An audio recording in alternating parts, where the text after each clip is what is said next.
My Memoirs. Episode 14, I am different from them. I have 3 siblings. We share the same father, the same mother. But since I was a child, I always knew I was different from them. Once, my mother told me, no matter how hard you work or try, you will never be like the other 3. Because they lived with me in the camp. They suffered through hardships with me. Hearing that, I could only remain silent. But being left behind in Vietnam was never my choice. There was a time when my older sister drove us siblings to the park to play. I was sitting in the car, just as excited as everyone else.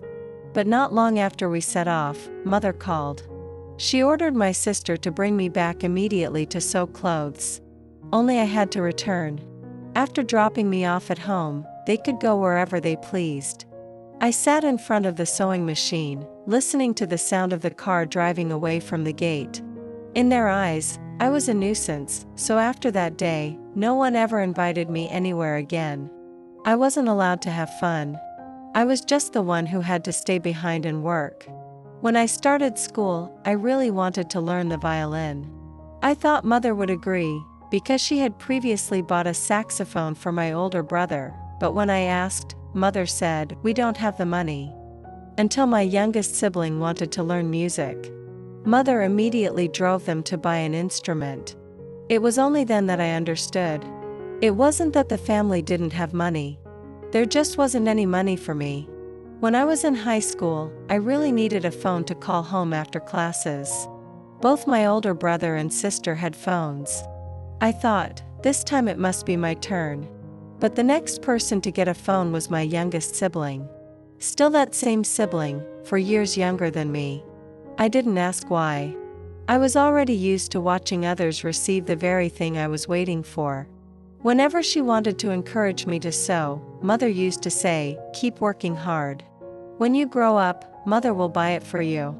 I kept waiting. Waiting until I was a little older. Waiting until I was a little better at my work. But it seemed I never reached the age my mother spoke of. I saw the difference and others saw it too. Some relatives came over to visit. After witnessing how Mother treated me, they quietly asked, "Why does your mother treat you like that?" I didn't know how to answer. I just said, "I don't know."